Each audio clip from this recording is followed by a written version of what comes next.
रायगडसह संपूर्ण कोकणाला आजपासून 2 दिवस पावसाचा रेड अलर्ट जारी, तर मुंबईसाठी आज ऑरेंज अलर्ट. मराठवाडा आणि विदर्भातही मुसळधार पावसाची शक्यता.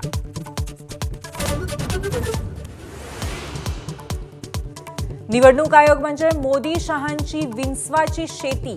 दैनिक सामनातनं टीकेची झोड. लोकशाही निवडणूक प्रक्रिया विषारी केली जात असल्याची टीका. लाडक्या बहिणींची अर्जाची छाननी सरकारनं थांबवली. स्थानिक स्वराज्य संस्थांच्या निवडणुकीनंतर आता अर्जांची छाननी होणार. सांगलीमध्ये जलजीवन मिशनचं काम करणाऱ्या तरुण कंत्राटदाराची आत्महत्या.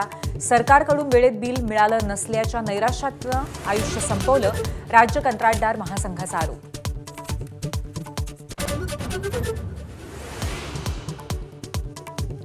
शिंदेंच्या शिवसेनेचे नागपूर शहर प्रमुख मंगेश काशीकर यांच्या हॉटेलमधनं अवैध दारूचा साठा जप्त. गुन्हा दाखल. पोलिसांनी हॉटेलला कुलूप लावलं.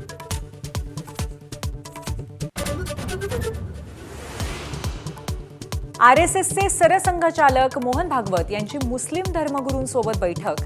अनेक धर्मगुरू राहणार उपस्थित. सरकार्यवाह दत्तात्रय होसबळेही बैठकीला हजर राहणार.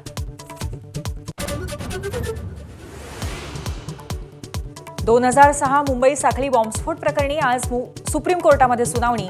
हायकोर्टाकडनं सर्व आरोपींची निर्दोष सुटका. निकालाला राज्य सरकारचं सर्वोच्च न्यायालयामध्ये आव्हान. डॉक्टर बाबासाहेब आंबेडकर मराठवाडा विद्यापीठाचा धाडसी निर्णय.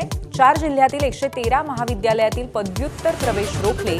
चंद्रकांत पाटलांसह मंत्री आमदारांच्या संस्थांचा समावेश. ग्रँडमास्टर दिव्या देशमुखने इतिहास घडवला. चीनच्या टॅन झोंगईवरती मात करत फिडे महिला विश्वचषकाच्या अंतिम फेरीमध्ये फायनल गाठणारी दिव्या पहिली भारतीय महिला बुद्धिबळपटू.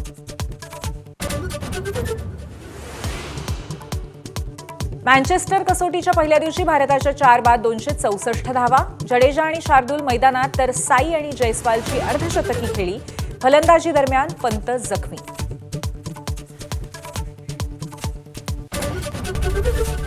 एबीपी माझा, उघडा डोळे बघा नीट.